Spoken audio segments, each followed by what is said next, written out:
The ice cream cone is the original edible container. Invented over a century ago, it adds crunch to the melt-in-your-mouth taste of ice cream. And it's one container that doesn't end up in the waste bin, so you could say it adds a bit of virtue to the guilty pleasure of a double scoop.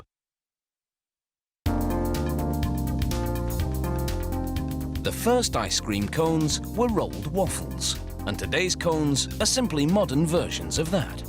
To make a waffle cone, they start with a lot of dark brown sugar. They add caramel colouring, along with some secret flavouring ingredients.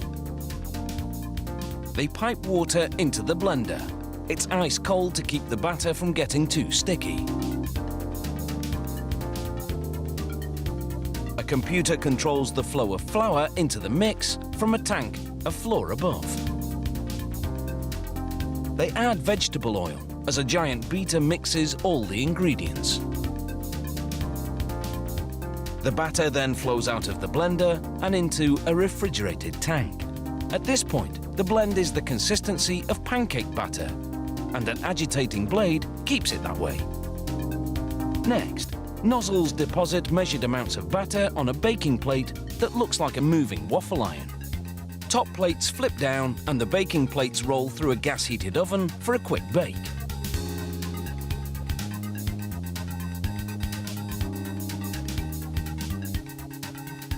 The top plates lift up, revealing the cooked waffle patties. Automated arms transfer the patties to rolling tools.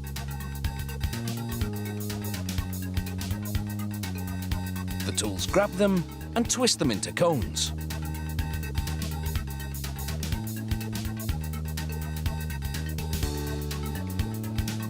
The cones fall down a chute and ride an open elevator up and down to cool and harden.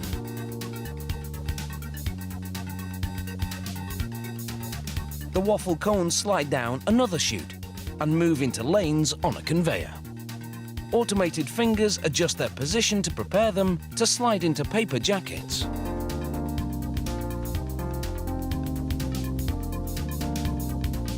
A computer with a camera counts the cones and sends a message to a machine that stacks them in the right increments. Here, a technician activates a device that pushes on a ball inside a cone to test the cone's breaking point, proving that this waffle cone can survive some serious snacking. Over in the sugar cone department, the baking plate system is designed differently. It makes patties that are fan-shaped and have a flat edge.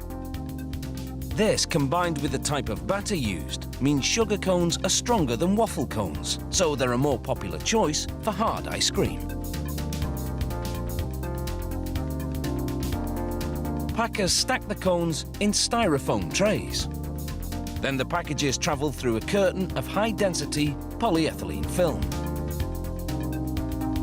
A heated sealer finishes the wrapping job.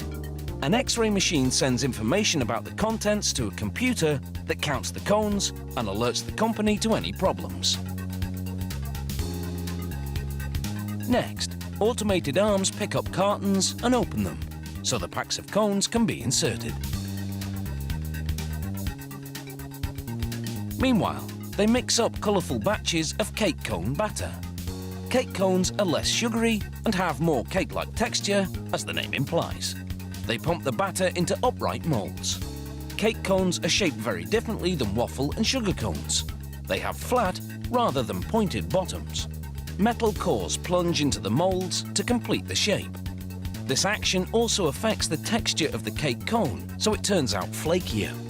They pass by a gauntlet of gas heaters to bake them. The cake cones then fall down a chute and head towards the packaging station.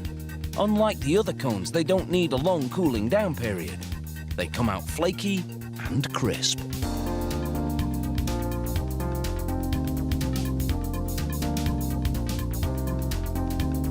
A mechanical arm picks up paper sleeves and drops them in front of the cones. It's all perfectly timed.